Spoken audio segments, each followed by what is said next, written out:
Здравствуйте, смотрите в сегодняшнем выпуске. Гурбангулы Бердымухамедов пригласил Садыра Жапарова на международный форум в Ашхабад.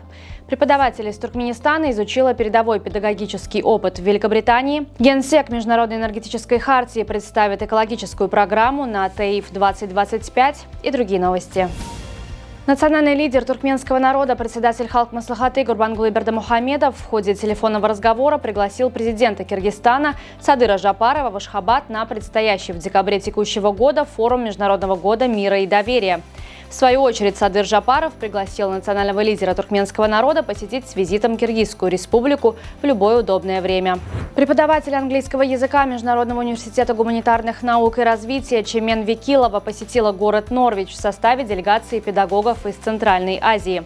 Эта поездка была организована в рамках программы Британского совета с целью повышения квалификации, обмена опытом и углубленного изучения английского языка и культуры. 23-24 апреля Куала-Лумпур примет международный форум по привлечению иностранных инвестиций в экономику Туркменистана, где одним из ключевых спикеров станет генеральный секретарь Международной энергетической хартии Ацука Хироси.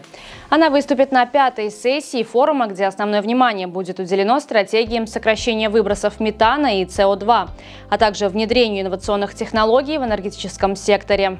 В Министерстве образования Туркменистана состоялась встреча с послом Соединенных Штатов Америки Элизабет Рут. Встреча была посвящена вопросам укрепления туркмено-американского сотрудничества в сфере образования. Была подчеркнута важность продолжения работы по совершенствованию учебных программ, повышению профессионального мастерства преподавателей и расширению образовательного сотрудничества между образовательными учреждениями двух стран. Президент Узбекистана Шавкат Мирзиёев посетил памятник первому президенту страны Исламу Каримову в Ташкенте, где возложил цветы в честь дня его рождения.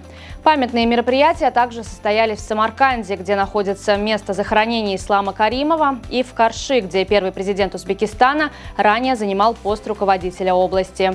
Пассажирский самолет и военный вертолет столкнулись в воздухе над Вашингтоном 29 января вечером неподалеку от национального аэропорта имени Рейгана. Пассажирский самолет American Airlines столкнулся с военным вертолетом Black Hawk BC США, что привело к крушению обоих воздушных судов. На борту пассажирского лайнера находилось 64 человека, включая 60 пассажиров и 4 членов экипажа.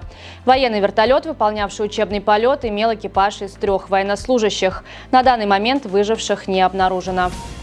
Национальный олимпийский комитет Туркменистана заключил стратегическое партнерство с международной технологической компанией «Эксплори», которая обеспечит туркменских спортсменов услугами связи в 73 странах мира через технологию eSIM. В рамках соглашения члены спортивного сообщества Туркменистана получат доступ к специальным тарифам и бонусным предложениям с использованием промокода ТКМ Спорт. Особые условия будут также действовать для спортивных делегаций и национальных федераций страны. Юная туркменская спортсменка Сульгуны Шанкулиева одержала победу на международном турнире Ten Pro Global Junior Tour в Дубае, не оставив шансов соперницам в возрастной категории до 11 лет. В финальном матче она уверенно обыграла представительницу Грузии со счетом 6-2, 6-1.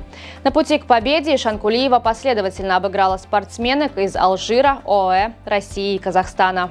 На сегодня это все. Желаю вам хорошего завершения дня. Увидимся завтра. И не забывайте, что Туркменпортал – ваш самый надежный источник новостей.